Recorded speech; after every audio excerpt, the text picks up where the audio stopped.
Hello and welcome back to Hot Take here on No Bullshit, where we review the latest movies and give you our hot take on them. Today's topic is Mission Impossible Fallout. But before we get started, I want to tease a special short film I want to share with you guys at the end of today's video. It's a parody me and my friends made of the Mission Impossible franchise. It's very funny and I think it'll give you a good laugh, so we'll get to that later at the end of the video. But first, let's talk about today's movie. And I have to say, Mission Impossible Fallout was excellent. It was a really good movie. Lots of fun, good action, a little bit of humor sprinkled in there. Tom Cruise, jumping, helicopters, explosions, nuclear weapons, everything you can think of was in this new movie. The action was great, the story was cool, and the cast really stepped things up. And of course, Tom Cruise really carries this movie. He did well as always, as expected, and I say he's never really been better. Sure, he may have had a small misstep last year with the Mummy movie pretty much tanking, especially with the critics, but needless to say, Tom Cruise is back to his old self once again, which is himself being a big action movie star who likes to run in his movies a lot. We'll get to more to that later. Mission Impossible Fallout certainly improves on the other movies, and it really raises the stakes for the franchise. And I think it even puts a nice button on this 6th entry in the series, which has kind of been broken up into 2 trilogies. The story summary for this movie goes as follows. Basically, you got super spy Ethan Hunt played by Tom Cruise, and he's got his crew and they're trying to get this nuclear device. They're going after 3 balls of plutonium at the very beginning of the movie, and not to spoil too much, but basically they lose the plutonium and the rest of the movie is them trying to get it back. They have to work through it a couple different ways, going through the government, bumping heads with the CIA in America, and then of course a lot of the movie takes place in Europe and Paris and other international locations. Ethan Hunt is trying to deal with an arms dealer to get the plutonium back, but there's a catch. They're asking him to release a criminal, which isn't something Hunt wants to do at all. And on top of all that, we see Ethan getting closer to his team a little bit, and there's some flashbacks to his former wife who gets involved later on. He saves his black team member's life. His name's Luther. Of course, Simon Pegg returns as Benji, the tech guy who is also jumping into field work now. And there are also some cool new additions to this movie as well. Henry Cavill joins the cast, aka the guy who plays Superman, and he has a very strong performance in this movie. Much better than Justice League, I must say. And you guys might remember that Justice League controversy. That movie came out last year and it suffered a lot of problems and they had to do a bunch of reshoots, but there was one problem. You see, Henry Cavill was also shooting Mission Impossible at the same time, and his role in the Mission Impossible movie required him to have a big old mustache, which looked great by the way. The thing is, when it came time to do the Justice League reshoots at the same time, Tom Cruise in Mission Impossible asked him to keep the mustache, as they should, and I think that worked out for the best. You see, Mission Impossible is just a way bigger movie. This was an excellent action-packed blockbuster. I mean, probably one of the biggest movies of the summer, besides Avengers Infinity War. This is it. This is prime time action blockbuster stuff, like almost reminiscent of 90s classic blockbusters, but with that new flair too. They've got, new effects, new stunts, just everything's faster and more ecstatic and bigger stakes too, like with the plutonium and the nuclear problem in this movie. You see, the thing they're trying to stop towards the end is nuclear bombs from going off, so it's a much bigger stakes, like there's like billions of people who could die from this. Back to the stunts for a minute, which this movie was notorious for Tom Cruise doing his own stunts once again. The guy's pushing 50, maybe almost 60, but he still runs like a mother. I mean, he gets nuts, he jumps off of buildings, all the stunts look good too. It paid off. Doing those real stunts with real cameras always looks better, and when they combine it with everything else that's good in the movie, it really turned out great. But there were some injuries on set. There's a bunch of stories about when he broke his ankle and injured himself here and there during the filming of this movie, and that's also going to come up later when I show you that short film. We make a few jokes about that. Only a few drawbacks on this movie. You see, it relies pretty heavily on the previous movie and some of the plot points, so if you don't remember that or didn't see it, you might be a little confused, but not so much. You could still get it. It still all makes sense. There was one other very confusing thing that I wanted to note. The 2 female leads in this movie look kind of similar, and it kind of confused me a few times. The movie starts off with a flashback to Ethan Hunt's old wife, and then later on this spy girl shows up helping him in the battle, and I thought they were the same person for a long time. And then later on in the movie I realized, wait a second, this doesn't make sense, and then you finally see they're 2 separate people, but it was kind of hard to figure out at first. With all that said, there's really not much drawback here. If you like action movies, if you like spy thrillers and stunts and cool blockbuster stuff like this, you're gonna love this movie. But then again, it might not be for everyone either. You gotta really like that style, you gotta like action and Tom Cruise. With all that said, let's go ahead and bring out the hot take meter. I will easily give Mission Impossible Fallout 4 out of 5 flames. It was a good movie, not many flaws, just a little confusion, but that's kind of typical in these spy movies as well. You gotta kind of pay attention, focus up, and stay really on top of things. But besides that, no complaints here. Good action, good actors, good cast, a good story that raised the stakes, and also also put a little button on the series. All in all, great action flick, and I recommend it to anyone who's interested. Now let's talk about that new short film I was talking about. Me and my friends made it a few months back, and it's called Mission Impossible Insurance Protocol. In this spoof, I play Tom Cruise's unfortunate insurance agent. And Tom, well, he must have hit his head because Tom Cruise now thinks he's an actual super spy, like his Mission Impossible character, Ethan Hunt. Check this out. So it's keeping me up. Okay, so here he goes. Look at that.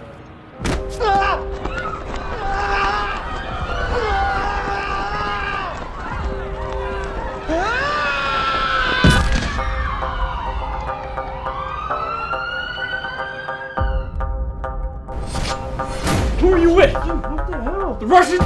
British intelligence? Who are you with? What are you talking about? I live here. Crazy man.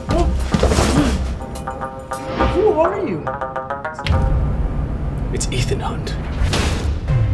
It was my 6th mission. The most impossible yet. And? I was running. Really fast. Like this fast. Like this, really fast. You see how fast I'm running? I was running this fast. Are you gonna write that down? How fast I was running? Janet, we need help with the iPad. Where's the video? Maybe if I do this double tick and then... Oh, here we go. Okay, watch this video. Go ahead. Be careful. It's a little hard to stomach.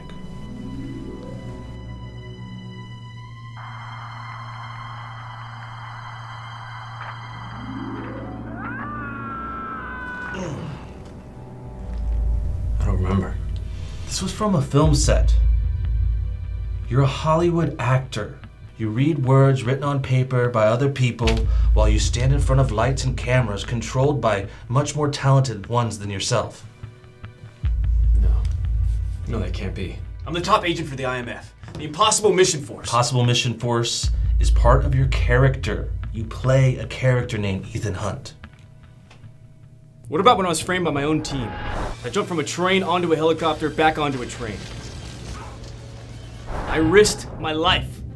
That's the plot to Mission Impossible 1. A movie that's might be underrated, but it's also just based off a TV show from the 60s. And when I saved Australia from that virus, I hung off the side of that cliff, that happened too. I think that's the sequel, Mission Impossible 2. And when I climbed that big building in Dubai, you remember that, right? It was 1,000 times big. That happened. That was Mission Impossible 4, I believe. That one brought the series back to its original prestige. And when I bent over backwards on top of that building to dodge those bullets. I think you're talking about The Matrix? You weren't even in that movie, dude. When I was mixing drinks in the Caribbean for the rich and the famous. You remember Cocktail? That was a good movie. You used to do some pretty good pictures back in the 80s. And there you have it. This short film was a lot of fun to make and be part of, and a special thanks to my buddies Nicolo and Connor who put this all together. I've got a link to the full short film below, which has extended scenes and the whole story if you guys want to check it out. The link's below. It's very fun. You're going to enjoy it, especially if you like Mission Impossible and goofing on Tom Cruise. Thanks for tuning in to Hot Take today, guys. We'll see y'all next time.